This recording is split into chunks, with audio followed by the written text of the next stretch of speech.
Hello everyone, welcome back to my channel. I hope guys are doing well. और जैसा कि आपको पता है कि हम एक सीरीज स्टार्ट कर चुके थे ओप्स, जिसमें हमने लास्ट लेक्चर में पढ़ा था 4 पिलर्स ऑफ ओप्स। सबसे पहला होता है उसमें एनकैप्सुलेशन, इनहेरिटेंस, पॉलीमॉर्फिज्म और एब्स्ट्रैक्शन। एनकैप्सुलेशन हम पढ़ चुके हैं और अब हम पढ़ रहे थे इनहेरिटेंस, जिसके लास्ट लेक्चर में हमने पढ़ा था कि इनहेरिटेंस क्या होता है, कितने टाइप्स के इनहेरिटेंस हो सकते हैं और कैसे हम उन्हें इम्प्लीमेंट करते हैं। अब हम क्या करने वाले हैं, हम टाइप्स पढ़ चुके थे थियोरेटिकली, आज उनका प्रैक्टिकल करने वाले हैं हर एक टाइप का। ठीक। और जिसको हम इम्प्लीमेंट नहीं कर सकते, क्यों इम्प्लीमेंट नहीं कर सकते, उसका भी हमें प्रैक्टिकल देखना है। अब आपको ये पता है, ये वाले लेक्चर में स्टार्ट करने से पहले आपको छोटा सा समराइज कर देती हूँ 2-3 मिनट का, जो हमने लास्ट लेक्चर में पढ़ा था। नोटपैड पे चलते हैं। हमने पढ़ा था कि जो इनहेरिटेंस होता है, इनहेरिटेंस हमें प्रोवाइड करता है पेरेंट। इनहेरिटेंस देता है हमें पेरेंट चाइल्ड रिलेशनशिप। जो ये पेरेंट चाइल्ड क्रिएट होते हैं, ये पेरेंट चाइल्ड किस बेसिस पे क्रिएट होते हैं कि एक क्लास आपने बनाई हुई है, दूसरी क्लास बनाई। अब इस क्लास को, जो भी ये वाली क्लास है, जो क्लास ए है, और इसको नाम दिया जाए क्लास बी। अगर क्लास बी को वो सारे एट्रीब्यूट्स और फंक्शंस यूज करने हैं, तो हम क्या बोलेंगे, क्लास बी है ना, जो क्लास बी है, वो एक्सटेंड करना चाहती है। मतलब एक्सटेंड, अपने एरिया को एक्सटेंड करना चाह रही है। किसके थ्रू? जो कि पहले से ही क्रिएटेड है, क्लास बी। अब वो क्लास ए, सॉरी, हाँ, तो क्लास ए में जो भी एट्रीब्यूट्स होंगे, जो भी मेथड्स होंगे, वो सारे इनहेरिट होके कहाँ जाएंगे? क्लास बी में। अब बी ये कर सकती है, या तो उन्हीं चीजों को यूज कर ले, या फिर उसमें अपने खुद के भी एट्रीब्यूट्स और मेथड्स वो रख सकती है। तो ये होता है हमारा इनहेरिटेंस। जैसे कि अगर आपके पेरेंट्स ने आपको 100 स्क्वायर यार्ड की लैंड एरिया दिया, अगर आप अच्छे निकले, अगर आप मेहनती निकले, आप अच्छे सक्सेसफुल हो गए, तो आप क्या करोगे, 50 स्क्वायर एकड़ अगर आपने खरीद भी लिया यार्ड्स, तो आप क्या कर सकते हो, अपने एरिया को एक्सटेंड कर सकते हो। तो अगर जो पहले वो 100 तो 150 तो हो ही जाएगा। अगर आप नहीं निकले और आपको लगा कि यार जो पेरेंट का है उसी पे कंटिन्यू करना है या उसी में इंप्रूवमेंट करनी है, तो आप वो भी कर सकते हो। ये सब चीजें मैं आपको बता चुकी थी, ये तो सिंपल एक रियल एग्जाम्पल है। अगर आप पेरेंट के फंक्शंस और एट्रीब्यूट को चेंज करते हो, तो उसकी टेक्निकल टर्म क्या आ जाती है? ओवरराइड। कि आप मेथड्स को ओवरराइड कर रहे हो। ठीक है। अगर आप खुद के लिखना चाहते हो, मतलब खुद का एरिया एक्सटेंड करना चाहते हो, तो आप नॉर्मली यहाँ पे मेथड्स और एट्रीब्यूट्स यहाँ पे डिफाइन कर सकते हो। तो ये था पेरेंट्स की कैरेक्टरिस्टिक। बस इसमें क्वेश्चन ये था कि बी और ए क्लास को मर्ज कैसे करोगे, पेरेंट चाइल्ड रिलेशनशिप कैसे क्रिएट करोगे। तो वो क्रिएट किसके थ्रू होगी? वो होगी एक्सटेंड्स कीवर्ड के थ्रू। अब बात आती है कि हमने पढ़ा था इनहेरिटेंस कितने टाइप के होते हैं। तो सबसे पहला टाइप था यहाँ पे सिंगल। ठीक है, सिंगल इनहेरिटेंस। सिंगल के नाम से पता लग रहा है, सबसे पहले तो इनहेरिटेंस, जो यहाँ पे इनहेरिटेंस वर्ड है, इससे हमें समझ में आता है कि इनहेरिटेंस हमें बताता है कि पेरेंट चाइल्ड रिलेशनशिप होनी चाहिए। और सिंगल क्या कहता है कि एक ही पेरेंट होगा और एक ही चाइल्ड होगा। मल्टीपल पेरेंट्स और मल्टीपल चाइल्ड्स नहीं होंगे यहाँ पे। तो इस केस में क्या होगा कि मान लो हमारे पास क्लास ए है और क्लास बी है, और अगर इनके बीच में एक रिलेशनशिप एग्जिस्ट करानी है हमें, तो हम क्या करेंगे, इन्हें क्लास बी इनहेरिट कर लेगी क्लास ए को, और इनके उसमें single parent single child relationship हो जाएगी। और इस टाइप की इनहेरिटेंस को बोलते हैं हम सिंगल इनहेरिटेंस। बहुत ज्यादा यूज आने वाली है ये वाली, और एक मल्टी लेवल भी। ठीक। सबसे पहले हम क्या करते हैं, इसका प्रैक्टिकल देखते हैं। हमने एक वैसे कर चुके थे, मैं दोबारा से एक्सप्लेन करती हूँ कि जैसे हमारे पास, या फिर हम पुराने एग्जाम्पल्स को छोड़ते हैं, नए एग्जाम्पल शुरू करते हैं। हमने क्या किया, एक क्लास क्रिएट करी, और उसको सिंपली हम नाम क्लास ए ही देते हैं। ऐसे ही हमने क्या करा, एक क्लास और क्रिएट करी, जिसको हम बोलेंगे क्लास बी। ठीक। क्लास ए के अंदर हम एक एट्रीब्यूट देते हैं, जिसको हम बोलेंगे कि वो पब्लिक टाइप का होगा, पब्लिक इंट। और ए होगा, इसकी वैल्यू हमें डिफाइन कर दी 5। हम अगर मुझे एक फंक्शन भी डिफाइन करना हो, तो मैंने क्या, पब्लिक, उसका रिटर्न टाइप देती हूँ वॉइड, और इसमें मैं डाल देती हूँ डिस्प्ले फंक्शन। इसमें क्या होगा, वो डिस्प्ले करेगा system dot out dot println welcome to class A. ये हो गया हमारा क्लास ए की इम्प्लीमेंटेशन। मतलब मान लो ऐसे ऐसे कुछ फंक्शंस है। सेम चीज मैं करती हूँ क्लास बी में, चाहती हूँ क्लास बी में मैंने कहा कि जो ये ए वैल्यू है ना, मैं इसे यूज करना चाहती हूँ, वो डिस्प्ले फंक्शन भी यूज करना चाहती हूँ। तो मैंने क्या किया, यहाँ पे एक्सटेंड कर लिया, एक्सटेंड्स क्लास ए। तो अब पेरेंट बन चुका है क्लास ए, और क्लास बी क्या बन चुकी है यहाँ पे, चाइल्ड। अब इसमें मेरी मर्जी है कि मैं इसमें कोई अपना नया एट्रीब्यूट भी डिफाइन कर सकती हूँ, जिसको मैं नाम देती हूँ पब्लिक इंट, और इसका नाम देती हूँ बी, जिसकी वैल्यू होने वाली है यहाँ पे 10। ठीक। अब अगर मैं इसमें पब्लिक फंक्शन अपना पब्लिक स्टैटिक वॉइड, या फिर एक काम करते हैं, यहाँ पे कुछ नहीं लिखेंगे। हम क्या करेंगे, यहाँ पे इसका एक फंक्शन और लिख लेते हैं जो कि पब्लिक होगा, वॉइड करेगा, और इसमें हम यहाँ पे लिखते हैं वेलकम फंक्शन, वेलकम। तो इसमें क्या होगा, हम system dot out dot println, और इसमें हम करेंगे welcome class B welcomes you, ऐसे लिख देते हैं। ठीक। अब हम क्या करने वाले हैं, हमारे पास क्लास ए है, क्लास बी है, और हम अपनी मेन क्लास में चलते हैं, उसी पैकेज की थर्ड क्लास। और इसमें हम क्या करने वाले हैं, अपनी क्लास बी का एक क्या बनाने वाले हैं, ऑब्जेक्ट क्रिएट करने वाले हैं। तो यहाँ पे आया क्लास बी, क्लास बी, और इसको हमने नाम दिया बी, या फिर इसे क्लास बी के नाम से रखते हैं, ऑब्जेक्ट का नाम भी क्लास बी है, और न्यू यूज करा, और ये आ गया क्लास बी। अगर आपको कंफ्यूजन हो रहा हो तो हम यहाँ पे सी बी लिख लेते हैं, सी बी, ऑब्जेक्ट का नाम है यहाँ पे सी बी। अब हमें करने वाले हैं सी बी में से प्रिंट कराने वाले हैं system dot out dot print L N, value of A. में वैल्यू ऑफ ए कैसे निकल कर आएगी, जो हमारा सी बी है ए। अगर आपको ध्यान होगा तो ए वेरिएबल जो था वो कौन सी क्लास में था, जो पेरेंट क्लास थी, पेरेंट क्लास कौन सी थी, क्लास ए। लेकिन हम बना किसका ऑब्जेक्ट रहे हैं, चाइल्ड का, फिर भी हम एक्सेस कर पा रहे हैं ए को इजीली। अब हम क्या करने वाले हैं, वैल्यू ऑफ बी प्रिंट कराने वाले हैं, जिसमें हम प्रिंट कराएंगे सी बी डॉट बी। अब देखना ये कोई एरर शो नहीं कर रहा, और अगर हम रन करेंगे तो वैल्यू ऑफ ए प्रिंट हो जाएगी 5, और वैल्यू ऑफ बी प्रिंट हो जाएगी यहाँ पे 10। ये देखा आ गया। तो इसका मतलब कि हमारा सिंगल इनहेरिटेंस कहाँ कहाँ हुआ, क्लास ए और क्लास बी में। ये एक्स्ट्रा क्लासेस हम यहाँ से हटा देते हैं। ये, हाँ, तो क्लास ए पेरेंट क्लास में जिसमें ए था और ये था। अगर आप चाहो ना यहाँ से इसके बाद आप कॉल कर सकते हो जो आपने फंक्शन ऑब्जेक्ट क्रिएट करा है सीबी के नाम से। इसमें आप डिस्प्ले फंक्शन कॉल कर सकते हो। डिस्प्ले फंक्शन कहाँ पे था हमारा, क्लास ए के अंदर। और यहाँ पे हमें शो होना चाहिए वेलकम टू क्लास ए। ठीक। अगर आप क्या करोगे, सीबी डॉट वेलकम कॉल करते हो जो कि चाइल्ड क्लास का फंक्शन था, तो ये भी कॉल हो जाएगा। ये आ गया क्लास बी वेलकम्स यू। लेकिन अगर मैं करना चाहूँ, ओवरराइड करना चाहूँ फंक्शन को, तो मैं क्या करूंगी, एनोटेशन यूज करूंगी। हाँ, मतलब ये सिर्फ बताने के लिए कि मैं एक फंक्शन को ओवरराइड कर रही हूँ। अब ओवरराइड किस फंक्शन को कर रही हूँ, पब्लिक अपने आप ने सजेशन दे दिया, डिस्प्ले फंक्शन था। इसमें मैं क्या सिंपली वो करूंगी, system dot out dot print L N class B overrides class A function. ठीक।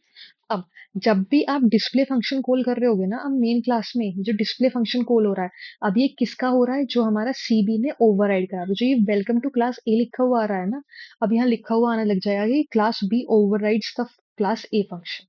तो ये हो गया हमारा सिंगल इनहेरिटेंस। दूसरा आता है मल्टी लेवल। मल्टी लेवल आपको समझ में आ गया नाम से कि यहाँ पे क्या होने वाले हैं, कि मल्टी लेवल्स होने वाले हैं, मल्टी लेवल। और लेवल कैसे बेसिस पे डिफाइन हो रहे हैं, कि मान लो हमारी क्लास, ऐसे तीन क्लास है, एक क्लास ए है, एक क्लास बी है, और तीसरी क्या है, क्लास सी। और इन तीनों में या फिर इससे भी ज्यादा हो सकती है, मैं सिंपल एग्जांपल ले रही हूँ, दो क्लास तीन क्लासेस का, जिसमें क्लास सी इनहेरिट करेगी क्लास बी को, और बी इनहेरिट करेगी ए को। अब क्या हुआ कि बी के अंदर वो सारे फंक्शंस और एट्रीब्यूट्स हैं जो क्लास ए के अंदर थे, और क्लास बी ने फिर अपने कुछ एक्स्ट्रा रखे होंगे। जब वो क्लास सी ने इनहेरिट किया, मतलब क्लास सी बी का भी चाइल्ड बना, तो क्लास सी के पास क्लास ए के, क्लास बी के और अपने खुद के फंक्शंस हैं। तो हम क्या करेंगे, देखो मल्टी लेवल नाम से शो हो रहा है कि लेवल्स जो है ना, यहाँ पे मल्टीपल लेवल्स है। अब हमने क्या किया, इसमें क्लास सी एक क्रिएट करी, और ये हो जाएगा हमारा क्लास सी।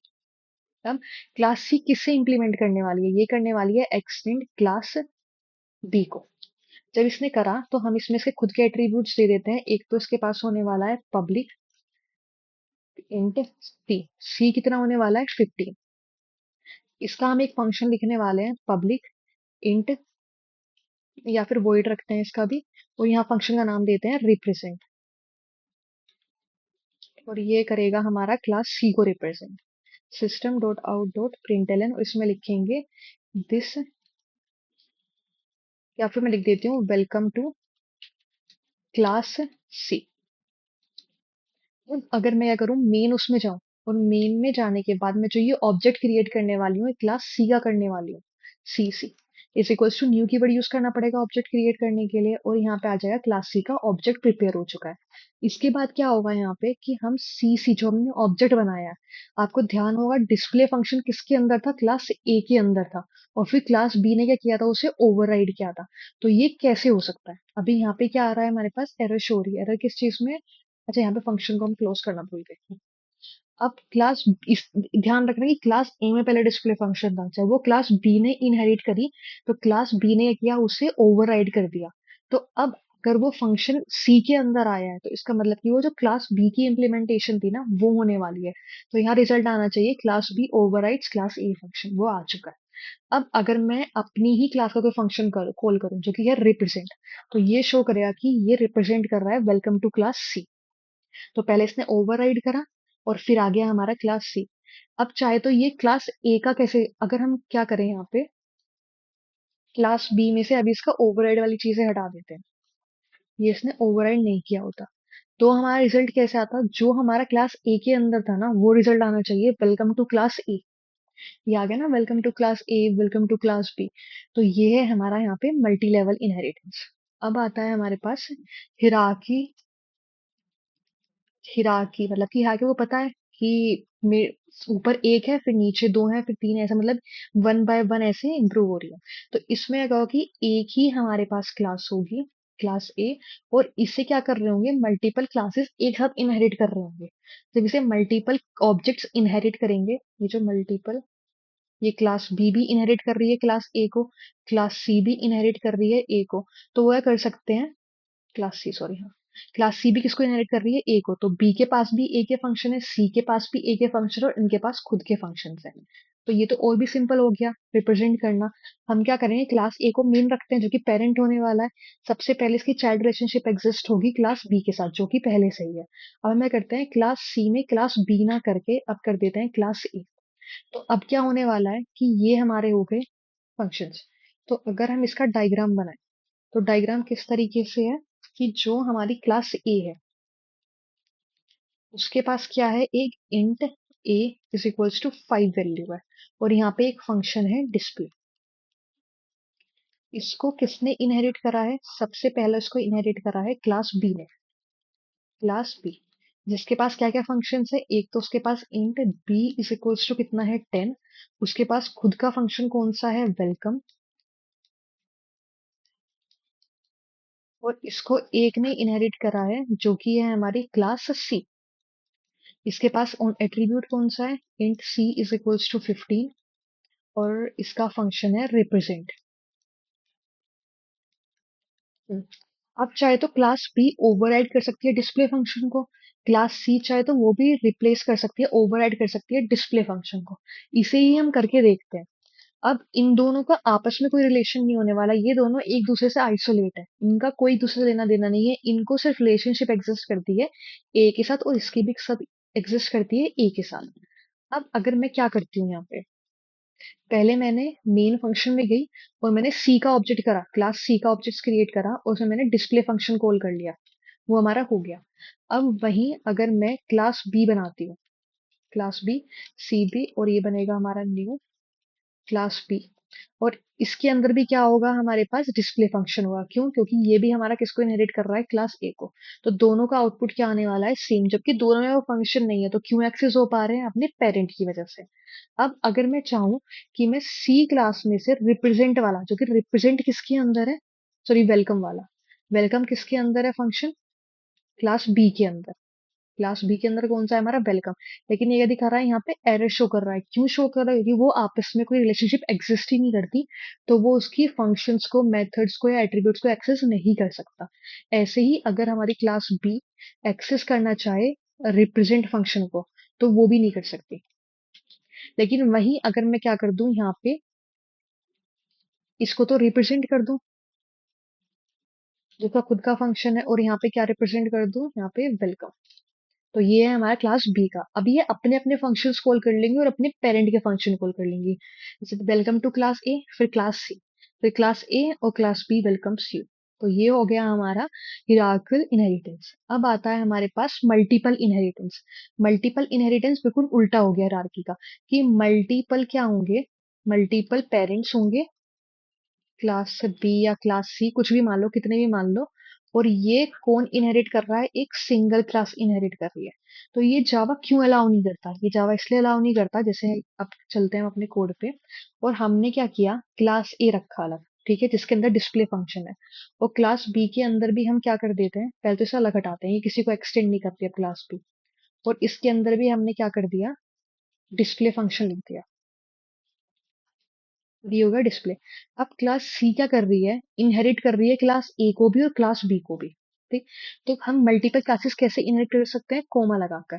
तो ये इनहेरिट करेगी क्लास बी को, ठीक।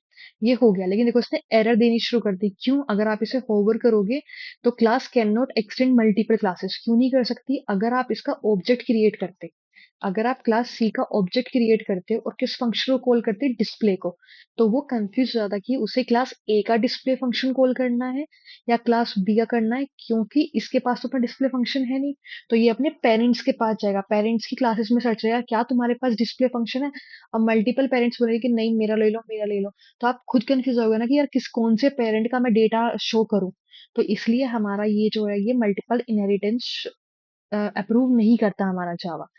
अगर हाइब्रिड में बाय चांस अगर आप मल्टी लेवल, सिंगल या हिरार्की यूज कर रहे हो तब तक ठीक है, लेकिन अगर आप यहाँ पे मल्टीपल इनहेरिटेंस अप्लाई करने बैठे, जो कि हमारा इस सेक्शन में हो रहा है, तो ये इसे भी अप्रूव नहीं करेगा। तो इसलिए मैंने लिखा था यहाँ पे कि Java does not support multiple inheritance. क्यों नहीं करता? अगर क्लास ए के पास भी डिस्प्ले फंक्शन है, क्लास बी के पास भी, तो जो चाइल्ड बनेगा, जो क्लास सी होगी, वो कंफ्यूज हो जाएगी, मतलब एम्बिग्यूटी आ जाएगी कंपाइलर टाइम पे। देखो अभी मैंने रन भी नहीं करा था यहाँ पे, मैंने यहाँ रन नहीं किया था, लेकिन इससे मुझे क्या प्रॉब्लम शो होने लग गई कि मैं इसे इनहेरिट नहीं कर सकती, क्योंकि हमें ये क्लासेस एक्सटेंड नहीं हो सकती मल्टीपल क्लासेस के साथ। तो ये था हमारा आज का लेक्चर, जिसमें हमने सीखा कि हम टाइप्स ऑफ इनहेरिटेंसेस को किस तरीके से प्रैक्टिकली इंप्लीमेंट कर सकते हैं अपने प्रोजेक्ट में।